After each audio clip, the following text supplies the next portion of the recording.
Hey students, very good evening to all of you. Dear student, today I am going to talk about that is mole concept. Mole concept is very important part for class 9 as well as for class 11. Today we are going to talk about mole concept for class 9 क्योंकि जो मोल concept की detail study है बच्चे आप class 11 में पढ़ते हो chapter first में ही.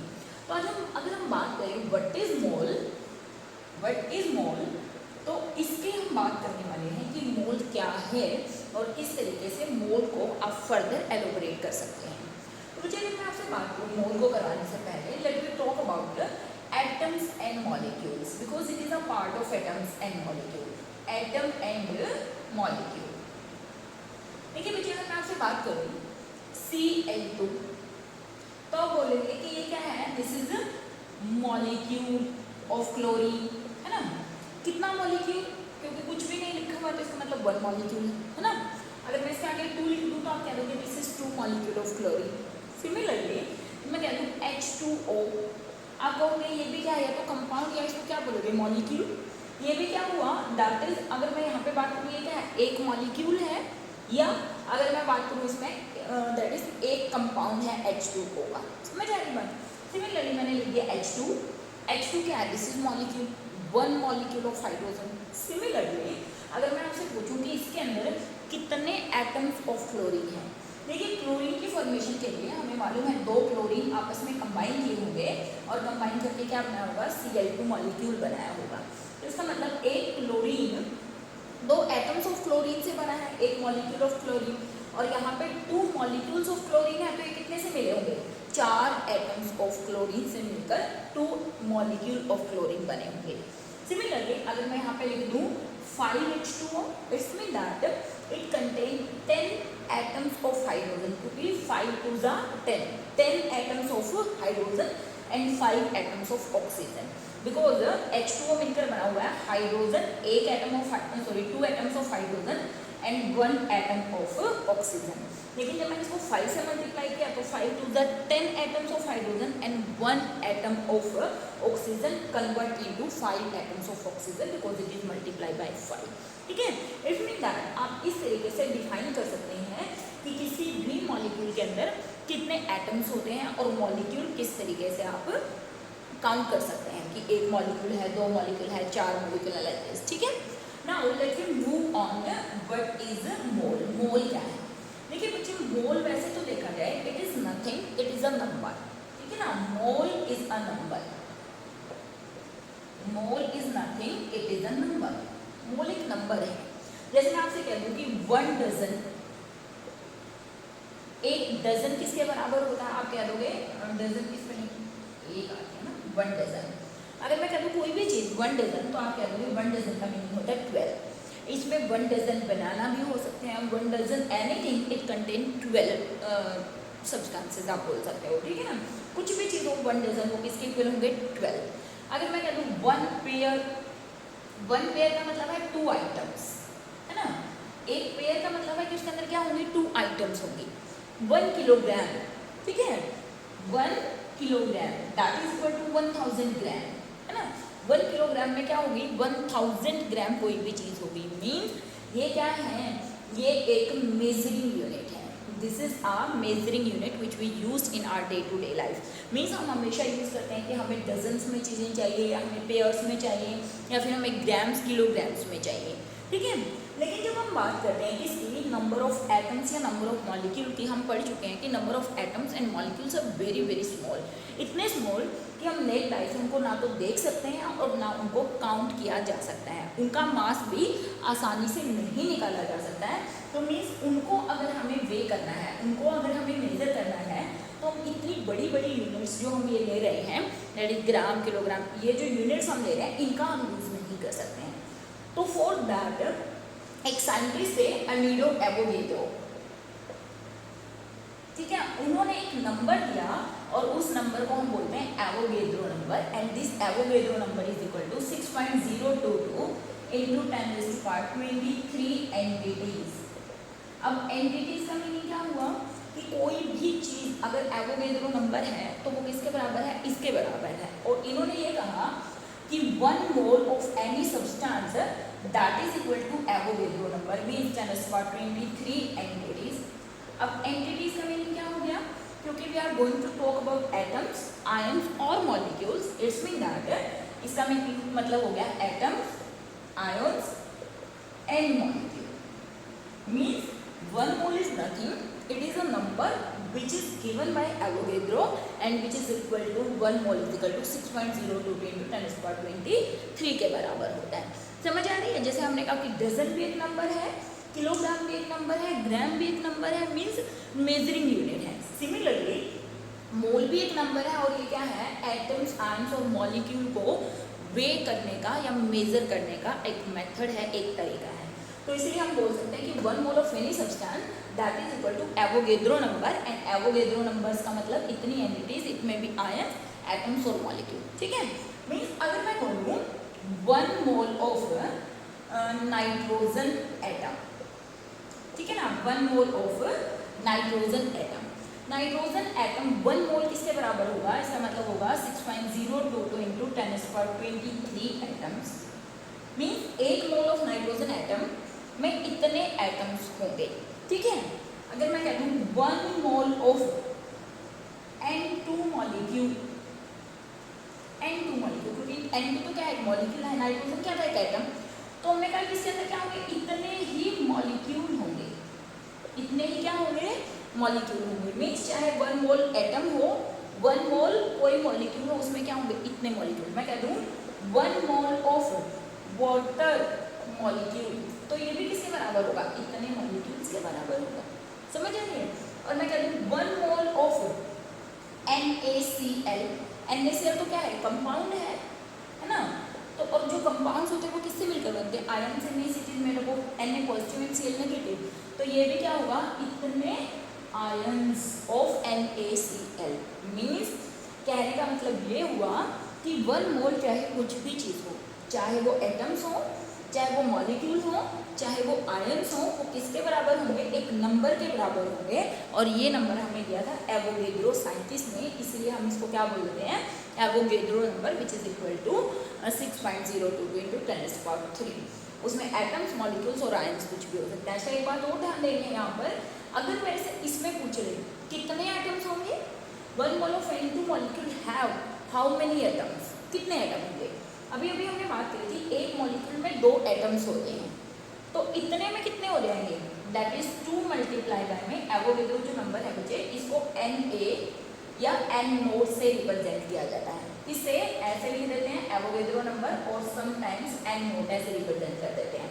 तो यहाँ पे मीन्स मैं Na से रिप्रेजेंट कर रही हूँ, means 1 mole of N2 molecule में इतने मॉलिक्यूल नहीं, क्या होंगे, एटम्स होंगे, जहाँ पर Na का मतलब क्या है, 6.022।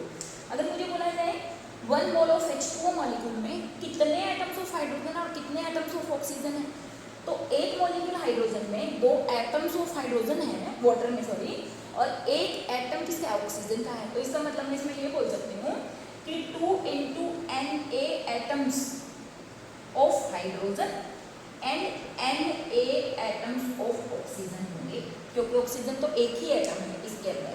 सिमिलरली अगर इसमें आयंस पूछे जाए तो हम कह सकते हैं कितने, Na तो Na पॉजिटिव आयंस और Na he Cl negative ion, means 6.022 into 10⁻23 that is Na positive ion and 6.022 into 10⁻23 Cl negative ion, and this number is very big number। आपको मालूम है कि 6.02 को इसके पीछे 23 आप 0 लगाते जाइए तो आप समझ पा रहे हैं कि 1 mole एक बहुत बड़ा नंबर है।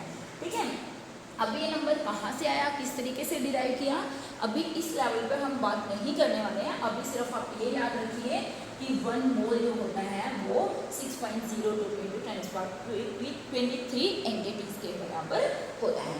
होप आपको ये बात समझ में आ रही होगी कि 1 mole एक नंबर है जो कि यूज़ किया जाता है, एक आप बोल सकते हो मेजरिंग यूनिट है जो कि यूज़ की जाती है क्या करने के लिए, किसी भी एटम्स, आयंस और मॉलिक्यूल में नंबर ऑफ एटम्स, आयंस और मॉलिक्यूल को मेजर करने के लिए यूज़ किया जाता है। ठीक है, और अगर हम बात करेंगे 1 mole, ठीक है, किसी भी सब्सटेंस का, हमने कह दिया उसके ग्राम एटॉमिक मास के बराबर होते हैं।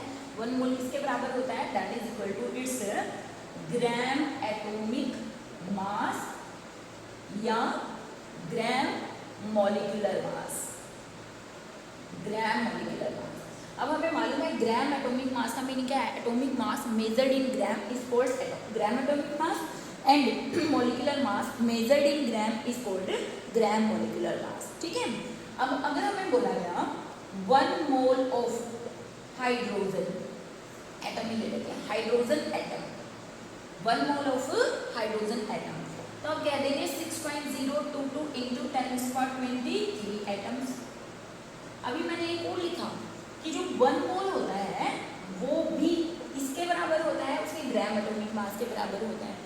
तो अगर मैं एक आइटम ऑफ हाइड्रोजन का मास मेजर करूं तो हमें मालूम है वो कितना होता है, दैट इज इक्वल टू 1 ग्राम, होता है कि नहीं, हम ऑलरेडी कर चुके हैं ग्राम एटॉमिक मास को क्या होता है, that is equal to 1 gram.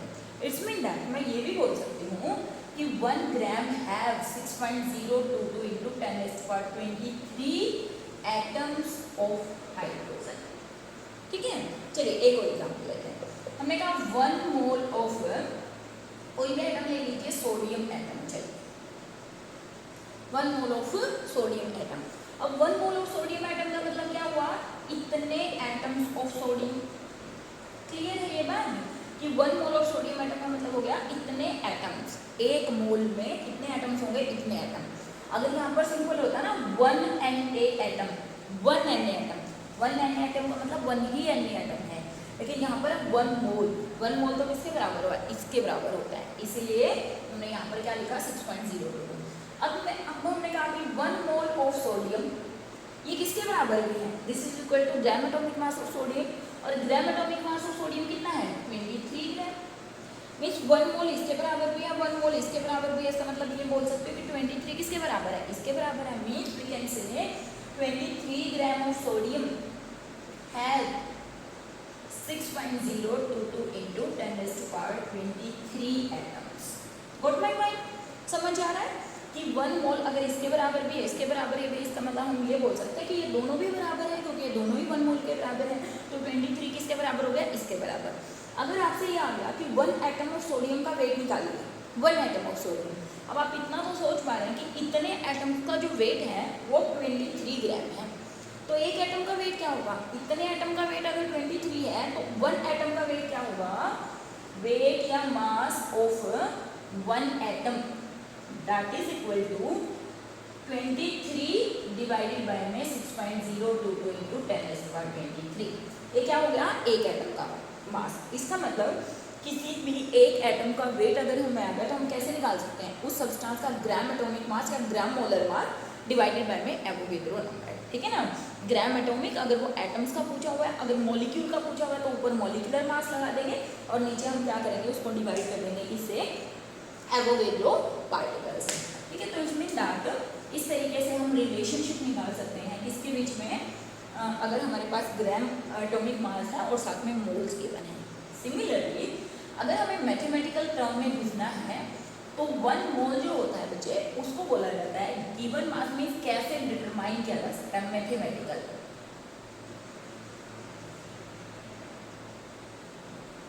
Mathematical formula जो है यहाँ पे।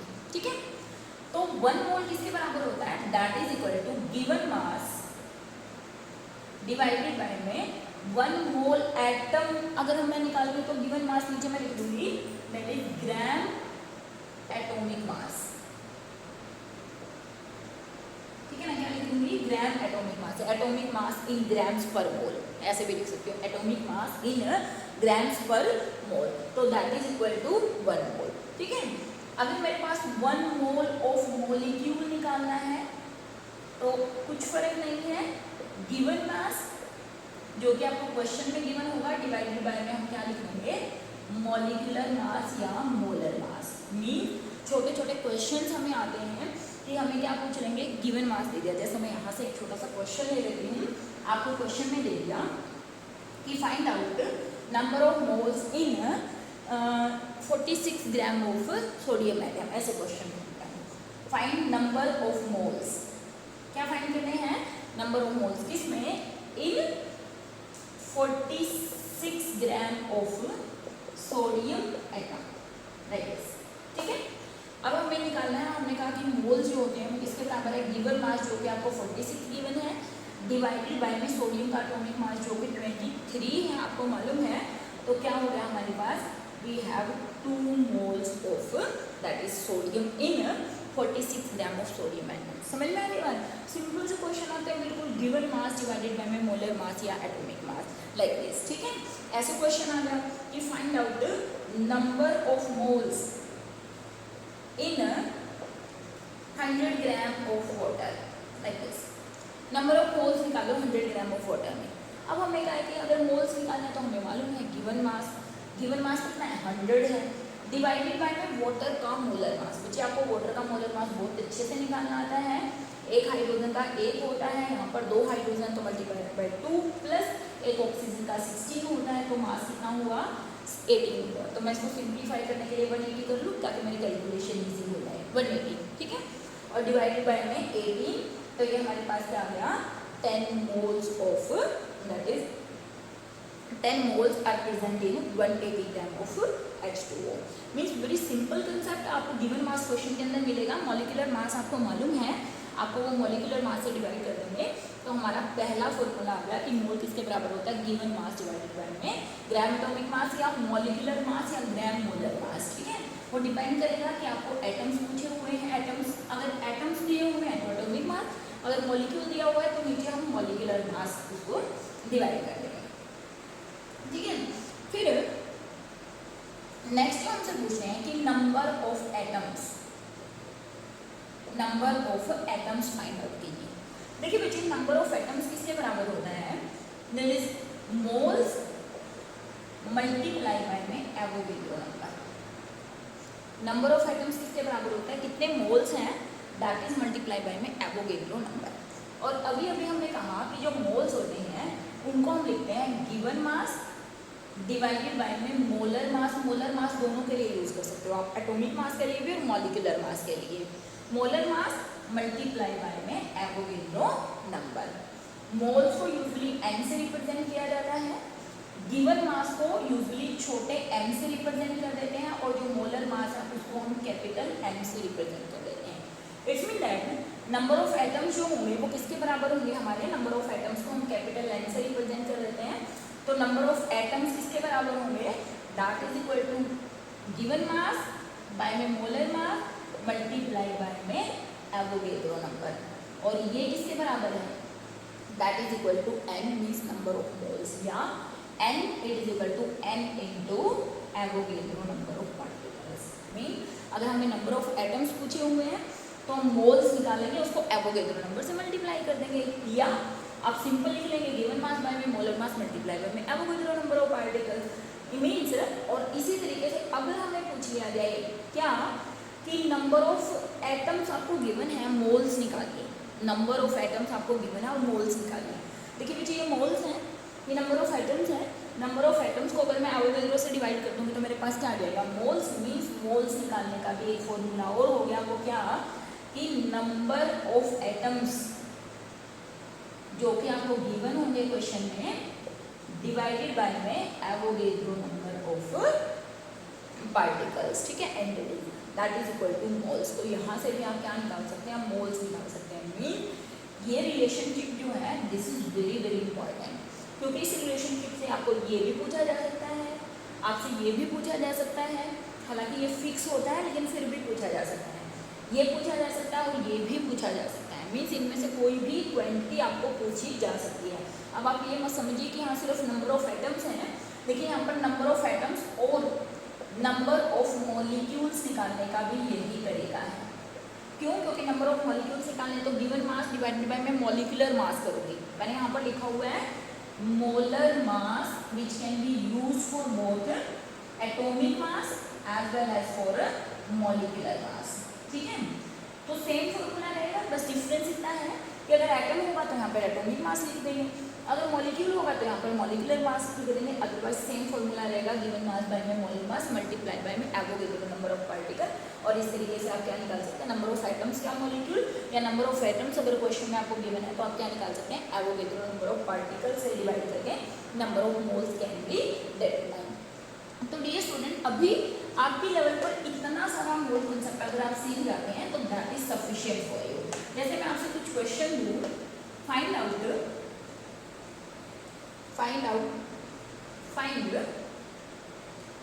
हम क्या निकाल देते हैं, गिवन मास या मास लिख देते हैं, जरूरी नहीं है गिवन मास लिखना। Find mass in 0.2 moles of CO2 molecule। क्या फाइंड करना है, you have to find mass in 0.2 moles of CO2 molecule। देखिए सबसे पहले तो हम अपना फॉर्मूला लिखेंगे कि जो मोल्स होता है वो किसके बराबर होता है, गिवन मास बाय में मोलर मास के बराबर होता है। गिवन मास बाय में मोलर मास के बराबर होता है। हमसे पूछा हुआ है मास मीन्स गिवन मास, ये पूछा हुआ है। अब CO2 का मोलर मास आप बहुत आसानी से निकाल सकते हैं। वो क्या बेटा, CO2 कार्बन का कितना होता है 12 प्लस एक ऑक्सीजन का होता है 16 मल्टीप्लाई बाय में 2 मीन्स 32। तो ये क्या हो गया, 12 plus 32 means 44 gram of CO2। ठीक है, तो ग्राम एटॉमिक मास की हम यहाँ पर बात कर रहे हैं। मोल्स आपको क्वेश्चन में गिवन है 0.2 इज इक्वल टू m आपने निकालना है, मोलर मास आपका 44, तो यहाँ से हमारा m निकल गया which is equal to 44 multiply by में 0.2। 4 2 जा 8 एंड 4 2 जा 8 मीन्स 8.8। सही है ना, 8.8 ग्राम मीन्स इतने मोल्स जो होंगे उसमें जो मास है वो कितने का है, 8.8 ग्राम। आप इसको रिवर्स भी सोल्व करके देख सकते हैं। कैसे, ये हो गया गिवन मास 8.8 डिवाइडेड बाय में मोलर मास 44, मोल्स निकाल कर देख लीजिए। अब यहाँ से अगर आप मोल्स निकालेंगे तो बच्चे कितने आएंगे, 0.2 मीन्स हमारा आंसर क्या है, बिल्कुल सही है। तो इस तरीके से आपसे गिवन मास पूछ सकते हैं या मोल्स पूछ सकते हैं। अच्छा, एक क्वेश्चन और ले लेते हैं, आगे आपको समझ में कि कैसे करना है। मोल्स अगर गिवन है तो जस्ट फॉर्मूला, हमारे पास फॉर्मूले ही दो हैं जिनसे हमारे सारे क्वेश्चन निकल जाएंगे। उससे फालतू हमारे पास कोई डीप में क्वेश्चन नहीं आता 9th क्लास के लेवल पर। ठीक है, चलिए एक क्वेश्चन और देख लेते हैं। हमें क्वेश्चन में आ गया फाइंड